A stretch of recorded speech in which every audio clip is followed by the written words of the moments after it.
നാളത്തെ പ്രൊമോ വിശേഷത്തിലേക്ക് എല്ലാവർക്കും സ്വാഗതം.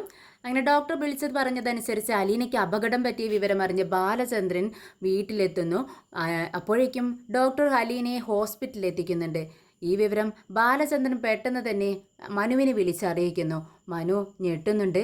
മനു പെട്ടെന്ന് തന്നെ ഹോസ്പിറ്റലിൽ എത്തുവാണ് അലീനയെ കാണാൻ വേണ്ടി. ഈ വിശേഷത്തിലേക്കാണ് ഇന്ന് പോകുന്നത്. അങ്ങനെ ഡോക്ടർ വിളിച്ചത് പ്രകാരം പെട്ടെന്ന് തന്നെ നമ്മുടെ ബാലചന്ദ്രൻ വീട്ടിലെത്തുന്ന സമയത്ത് ബാലചന്ദ്രൻ കാണുന്ന കാഴ്ച എന്ന് പറയുന്നത് സ്റ്റെയർകേസിന് കീഴെയായി രക്തം ഇങ്ങനെ തളം കെട്ടി നിൽക്കുന്ന അവസ്ഥയാണ്. ബാലചന്ദ്രൻ വളരെ ആകാംക്ഷയോട് കൂടി അത് ചുറ്റും നടന്ന് ഇത് നോക്കുവാണ്. എന്ത് സംഭവിച്ചു എന്ന് അറിയാൻ പറ്റുന്നില്ല. ഡോക്ടർ അലീന ഇവിടെ വീണ് കിടക്കുന്നു എന്ന് പറഞ്ഞിട്ടുണ്ടായിരുന്നു. പക്ഷേ ആളെ കാണുന്നില്ല. ബ്ലഡ് മാത്രം തറയിൽ കിടക്കുന്നുണ്ട്. പെട്ടെന്ന് തന്നെ ബാലചന്ദ്രൻ റൂമിലേക്ക് ചെന്ന് അമ്മയെ വിളിക്കുന്നുണ്ട്. അമ്മേ, എന്താ സംഭവിച്ചത്? എന്തെങ്കിലും സൗണ്ട് ഇവിടെ നിന്നും കേട്ടിട്ടുണ്ടായിരുന്നു എന്ന് ചോദിക്കുന്നുണ്ട്. മുത്തശ്ശി പറയുന്നുണ്ട്, ആ മോനെ, ഞാൻ ഒരുപാട് നേരമായി അലീനയെ വിളിക്കുന്നു. പക്ഷേ അലീനയുടെ ഒരു പ്രതികരണവും ഇല്ല. എന്താ അവൾക്ക് പറ്റിയത്? പിന്നെ നീ പറഞ്ഞതുപോലെ എന്തൊക്കെയോ സൗണ്ടൊക്കെ കേട്ടിട്ടുണ്ടായിരുന്നു. പക്ഷേ എന്താണെന്ന് എനിക്ക് മനസ്സിലായില്ല എന്നിങ്ങനെ പറയാം കേട്ടോ. എന്നാൽ അമ്മേ, അലീനയ്ക്ക് ഒരു അപകടം പറ്റിയിട്ടുണ്ട്. ഞാൻ പെട്ടെന്ന് തന്നെ ഹോസ്പിറ്റലിലേക്ക് പോട്ടെ, അവളെ ഹോസ്പിറ്റലിലേക്ക് പോയേക്കുവാണെന്ന് മാത്രമാണ് നമ്മുടെ ബാലചന്ദ്രൻ അമ്മയോട് പറയുന്നത്. പെട്ടെന്ന് പുറത്തിറങ്ങി നമ്മുടെ ഡോക്ടർക്ക് വിളിക്കുന്നുണ്ട്. ഡോക്ടർ, ഇവിടെ ആളെ കാണുന്നില്ലല്ലോ, എവിടെയാണെന്ന് ചോദിക്കുകയാണ്. അപ്പോൾ ഡോക്ടർ പറയുന്നുണ്ട്, ഞാൻ സിറ്റി ഹോസ്പിറ്റലിലേക്ക് അലീനയെ കൊണ്ടുവന്നിട്ടുണ്ട്. പെട്ടെന്ന് തന്നെ നിങ്ങൾ ഇങ്ങോട്ടേക്ക് വരണം. അവൾക്ക് കുറച്ച് ബ്ലഡ് ലോസ് ആയിട്ട് പോയിട്ടുണ്ട്. അത് പെട്ടെന്ന് തന്നെ അറേഞ്ച് ചെയ്യേണ്ടി വരും. അവളുടെ ബ്ലഡ് ഗ്രൂപ്പ് ഏതാണെന്ന് ചോദിക്കുകയാണ്. ഇത് കേട്ടതും ബാലചന്ദ്രൻ പറയുന്നുണ്ട്, ബ്ലഡ് ഗ്രൂപ്പ് എന്താണെന്ന് എനിക്ക് അറിയത്തില്ല ഡോക്ടർ. ബ്ലഡ് ഗ്രൂപ്പ് ഏതാണെന്ന് നിങ്ങൾക്ക് അറിയത്തില്ലേ? അതെന്താ, തൻ്റെ വീട്ടിലെ സെർവൻ്റ് അല്ലേടോ ഇത്? എന്നിട്ട് നിങ്ങൾക്ക് ബ്ലഡ് ഗ്രൂപ്പ് അറിയില്ലെന്നാണോ പറയുന്നത്? അത് എനിക്കറിയില്ല. ആ കുട്ടി ഇങ്ങോട്ടേക്ക് കൊണ്ടുവന്നത് ഞാനല്ല, വേറൊരാളായിരുന്നു. അതുകൊണ്ട് തന്നെ എനിക്ക് ഈ വിവരങ്ങളൊന്നും അറിയില്ല എന്ന് പറയുവാണ്. അങ്ങനെ പെട്ടെന്ന് തന്നെ നമ്മുടെ ബാലചന്ദ്രൻ ഹോസ്പിറ്റലിലേക്ക് പോവുകയാണ്. അപ്പോഴേക്കും നമ്മുടെ ഡോക്ടർ ഓപ്പറേഷനിലുള്ള എല്ലാ സജ്ജീകരണം ചെയ്ത് കഴിഞ്ഞിട്ടുണ്ടാവും. തിയേറ്ററിലേക്ക് കൊണ്ടുപോയിരിക്കുകയാണ്. ഡോക്ടറെ കാണുന്നുണ്ട് ബാലചന്ദ്രൻ. എന്താ വിശേഷിച്ച്, എന്താ സംഭവിച്ചതെന്ന് ചോദിക്കുന്നുണ്ട്. അപ്പോഴാണ് നമ്മുടെ ഡോക്ടർ പറയുന്നത്, അത് എന്താ സംഭവിച്ചത് എന്ന് എനിക്കും അറിയത്തില്ല. നമ്മുടെ ഡോഗാണ് ഇതിനെല്ലാം കാരണക്കാരൻ. അവനെ ഇങ്ങനെ അലീനയ്ക്ക് ഒരു അപകടം പറ്റിയ വിവരം മനസ്സിലാക്കിയത് അവനാണ്. അവൾ രക്ഷപ്പെടാനുള്ള കാരണവും അവൻ തന്നെയാണ്. അവളോടുള്ള അവൻ്റെ സ്നേഹം അത് പറയാതിരിക്കാൻ പറ്റത്തില്ല. ഞാൻ ചെല്ലുന്ന സമയത്ത് അവൾ വയറ്റിലൊരു കത്രിക തറഞ്ഞു നിൽക്കുന്ന അവസ്ഥയിൽ വീണ് കിടക്കുമായിരുന്നു. ഞാൻ നോക്കുന്ന സമയത്ത് ജീവനുണ്ടെന്ന് എനിക്ക് മനസ്സിലായി. അങ്ങനെ ഒരു ആംബുലൻസ് വിളിച്ച് ഞാൻ പെട്ടെന്ന് തന്നെ ഹോസ്പിറ്റലിലേക്ക് കൊണ്ടുവരികയായിരുന്നു.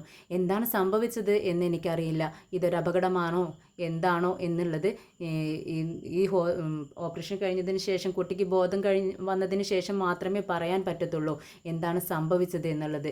എനിക്കിത്ര മാത്രമേ അറിയത്തുള്ളൂ എന്നാണ് നമ്മുടെ ഡോക്ടർ പറയുന്നത്. ഇതെല്ലാം കേട്ട് ആകെ അന്തം വിട്ട് നിൽക്കുകയാണ് നമ്മുടെ ബാലചന്ദ്രൻ. എന്താ സംഭവിച്ചിട്ടുണ്ടാവുക എന്ന് അദ്ദേഹത്തിനും അറിയത്തില്ലല്ലോ. എന്നാൽ ബാലചന്ദ്രൻ പെട്ടെന്ന് തന്നെ ഹരിക്ക് വിളിച്ച് പറയുന്നുണ്ട്, ഹരി, ഇവിടെ ഒരു അപകടം സംഭവിച്ചിട്ടുണ്ട്. നമ്മുടെ അലീനയ്ക്ക് ഒരു അപകടം പറ്റിയിട്ടുണ്ട്.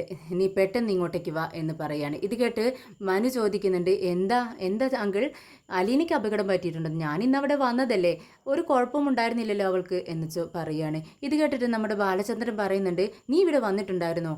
അതെ അങ്കിൾ, ഞാൻ രാവിലെ വന്നിട്ടുണ്ടായിരുന്നു. അപ്പോൾ നമ്മുടെ ആൻറ്റി പുറത്തേക്ക് പോകുമായിരുന്നു.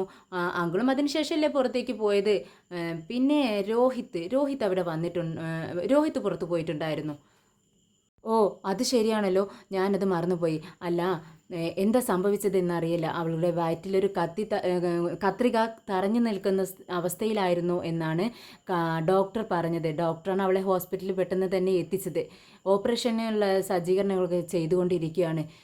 ഹരി, മനു, പെട്ടെന്ന് തന്നെ നീ ഇങ്ങോട്ടേക്ക് വരണം എന്ന് പറയാണ്. ശരി അങ്കിൾ, ഞാൻ പെട്ടെന്ന് തന്നെ വരാം എന്ന് നമ്മുടെ മനുവും സമ്മതിക്കുന്നുണ്ട്. അപ്പോഴേക്കും ഡോക്ടർ വന്നിട്ട് പറയുന്നുണ്ട്, ഓ നെഗറ്റീവ് ബ്ലഡാണ് അലീനയുടേത്, അത് പെട്ടെന്ന് തന്നെ സംഘടിപ്പിക്കണം എന്ന് പറയുകയാണ്.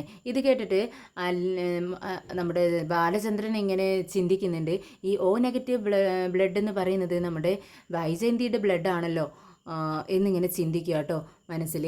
അപ്പോഴേക്കും ഹരി രോഹിത്തിനെ വിളിച്ച് പറയുന്നുണ്ട്, എടാ രോഹിത്ത്, ആകെ പ്രശ്നമാകുന്ന മട്ടാട്ടോ കാണുന്നത്.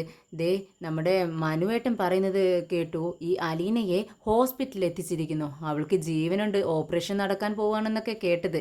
പിന്നെ ഓപ്പറേഷൻ നടന്നു കഴിഞ്ഞ് അവൾക്ക് ബോധം വന്നു കഴിയുന്ന സമയത്ത് നമ്മുടെ പേരെങ്ങാനും വിളിച്ച് പറയുവാടാ, ഇത് തന്നെയാണ് നമ്മുടെ രോഹിത്തിൻ്റെയും സംശയം. അവനും അത് തന്നെയാണ് ഹരിയോടും ചോദിക്കുന്നത്. എനിക്കും അത് തന്നെയാണ് പേടി, അവൾ നമ്മുടെ പേരെങ്ങാനും വിളിച്ച് പറയോ. ഇത് കേട്ടിട്ട് ഹരി പറയുന്നുണ്ട്, അതെങ്ങനെയാടാ, പിന്നെ നമുക്ക് പ്രശ്നമൊന്നും ഉണ്ടാവത്തില്ല, നമ്മളില്ലല്ലോ അവളെ ഒന്നും ചെയ്തത്, അവൾ സ്വയം കത്രിക എടുത്ത് അങ്ങ് കുത്തിയതല്ലേ, അതിന് നമ്മൾ എന്ത് ചെയ്യാനാ, നമ്മൾക്ക് പ്രശ്നമൊന്നും ഉണ്ടാവില്ല, ഇനി വരുന്നിടത്ത് വെച്ച് കാണാമെടാ, എന്തായാലും സംഭവിക്കാനുള്ളതെല്ലാം സംഭവിച്ചില്ലേ എന്ന് പറഞ്ഞ് രോഹിത്തിനെ സമാധാനിപ്പിക്കുകയാണ് നമ്മുടെ ഹരി. ഇതേ സമയം നമ്മുടെ വൈജയന്തി ജോലി കഴിഞ്ഞ് വീട്ടിലെത്തുവാണ്. വീട്ടിലെത്തുന്ന സമയത്ത് ബാലചന്ദ്രൻ കണ്ട അതേ കാഴ്ച തന്നെയാണ് നമ്മുടെ വൈജയന്തിയും കാണുന്നത്. സ്റ്റെയർ കേസിന് കീഴെയായി രക്തം ഇങ്ങനെ തളം കെട്ടി നിൽക്കുന്നു. അവിടെ എല്ലാം നോക്കുന്നുണ്ട് വൈജയന്തി ഇങ്ങനെ ആകാംക്ഷയോടെ, എന്താണ് ഇപ്പോൾ ഇങ്ങനെ ബ്ലഡ് ഇവിടെ വരാൻ കാണണമെന്ന് നോക്കുവാണ്. എന്നാൽ അലീനെ വിളിച്ചു നോക്കുന്നുണ്ട്, അലീനയും കാണുന്നില്ല. പെട്ടെന്ന് അമ്മയുടെ റൂമിൽ ചെന്ന്, അമ്മേ അലീന എവിടെ എന്ന് ചോദിക്കുകയാണ്. എനിക്കറിയത്തില്ല മോളെ, പിന്നെ ബാലചന്ദ്രൻ ഇപ്പോൾ ഇവിടെ വന്നിട്ട് പറഞ്ഞു അലീനയ്ക്ക് എന്തോ അപകടം പറ്റിയിട്ടുണ്ടെന്ന്. പൊന്നുമോളെ നീയൊന്ന് വിളിച്ചു നോക്കടി, അവന് വ്യക്തമായി ഒന്നും പറഞ്ഞില്ല, അവൾക്ക് എന്തോ സംഭവിച്ചിട്ടുണ്ട്, കാര്യമായിട്ട് എന്തോ സംഭവിച്ചിട്ടുണ്ട്, എൻ്റെ മനസ്സങ്ങനെ പറയുന്നു.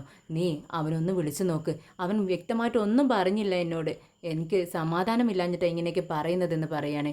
ഇത് കേട്ടതും നമ്മുടെ വൈജയന്തി പെട്ടെന്ന് തന്നെ നമ്മുടെ ബാലചന്ദ്രനെ വിളിക്കുകയാണ്. എന്താ എന്താ സംഭവിച്ചത്, ഇവിടെയൊക്കെ തറയിലൊക്കെ ബ്ലഡ് കിടക്കുന്നുണ്ടല്ലോ, എന്താ കാരണം എന്ന് ചോദിക്കുകയാണ്. ഇത് കേട്ടിട്ട് നമ്മുടെ ബാലചന്ദ്രൻ പറയുന്നുണ്ട്, എന്താ സംഭവിച്ചതെന്ന് എനിക്കും അറിയില്ല, ഡോക്ടറാണ് കാര്യങ്ങളെല്ലാം പറഞ്ഞത്, അലീനയ്ക്ക് എന്തോ അപകടം പറ്റിയിട്ടുണ്ട്, അവളെ ഹോസ്പിറ്റലിൽ എത്തിച്ചിട്ടുണ്ട്, ഓപ്പറേഷനുള്ള സജ്ജീകരണങ്ങളൊക്കെ നടന്നുകൊണ്ടിരിക്കുന്നുണ്ട്, എന്താണ് സംഭവിച്ചതെന്ന് ആർക്കും പറയാൻ കഴിയില്ല, അത് ആ കുട്ടിക്ക് ബോധം വന്നതിന് ശേഷം മാത്രമേ അറിയാൻ പറ്റത്തുള്ളൂ എന്നിങ്ങനെ വൈജയന്തിയോട് പറയുകയാണ്. ഇത് കേട്ട് വൈജയന്തിക്ക് വലിയ കൂസലൊന്നുമില്ല. അലീനയ്ക്ക് അപകടം പറ്റിയത് അറിഞ്ഞിട്ട് അലീനയ്ക്ക് നമ്മുടെ വൈജയന്തിക്ക് പ്രത്യേകിച്ചൊരു ഭാവവ്യത്യാസമൊന്നും കാണുന്നില്ല. അങ്ങനെ അമ്മയുടെ അടുത്ത് വന്നിട്ട് പറയുന്നുണ്ട്, അതെ അമ്മേ, അലീനയ്ക്ക് അപകടം പറ്റിയെന്ന് വെച്ചിട്ട് അമ്മ ഇങ്ങനെ സങ്കടപ്പെട്ടിരിക്കുന്നത് എന്തിനാ, അവളെ വാതിലും തുറന്നിട്ടിട്ട് അവിടെ എവിടെയെങ്കിലുമൊക്കെ പിറകുവശത്തോ എവിടെയെങ്കിലുമൊക്കെ പോയി ഇരുന്ന് കാണും, വല്ല കള്ളന്മാരൊക്കെ കയറിയിട്ടുണ്ടാവും വീട്ടിൽ, എന്നിട്ട് അവരായിരിക്കും അവളെ എങ്ങനെയൊക്കെ എന്തെങ്കിലുമൊക്കെ ചെയ്തിട്ടുണ്ടാവുക, അല്ലാതെ ഈ വീട്ടിൽ അവളെ ഉപദ്രവിക്കാൻ ആര് വരാനാ, ഇത് കള്ളന്മാരുടെ പണി തന്നെ ആയിരിക്കും, അവൾ ശ്രദ്ധിക്കാഞ്ഞിട്ടല്ലേ ഇതെല്ലാം വരുത്തി വെച്ചത് അവൾ തന്നെയാ എന്ന് പറഞ്ഞ് നമ്മുടെ പതിവ് പോലെ വൈജയന്തി അലീനയെ കുറ്റപ്പെടുത്തുവാണ്. ഇത് കേട്ടിട്ട് നമ്മുടെ അമ്മയ്ക്ക് വളരെ വിഷമം തോന്നുകയാണ്. എന്തിനാടി ആ പാവം പിടിച്ച പെൺകുട്ടിയെ നീ ഈ അവസ്ഥയിലും ഇങ്ങനെ കുറ്റപ്പെടുത്തുന്നത്, നിനക്ക് മതിയായില്ലേ, വെറുതെ ആ കുട്ടിയുടെ പച്ചയിറച്ചി തിന്നാതിരി എന്നൊക്കെ പറയാണ് നമ്മുടെ അമ്മ. എന്നാൽ ഇതൊന്നും കേട്ടിട്ട് നമ്മുടെ വൈജയന്തിക്ക് ഒരു കൂസലുമില്ല. എന്നാൽ ഈ വിവരം അറിഞ്ഞ മനു പെട്ടെന്ന് തന്നെ ഹോസ്പിറ്റലിലേക്ക് എത്തുന്നുണ്ട്. വളരെ ബേജാറായി ടെൻഷൻ അടിച്ചിട്ടാണ് നമ്മുടെ മനു വരുന്നത്.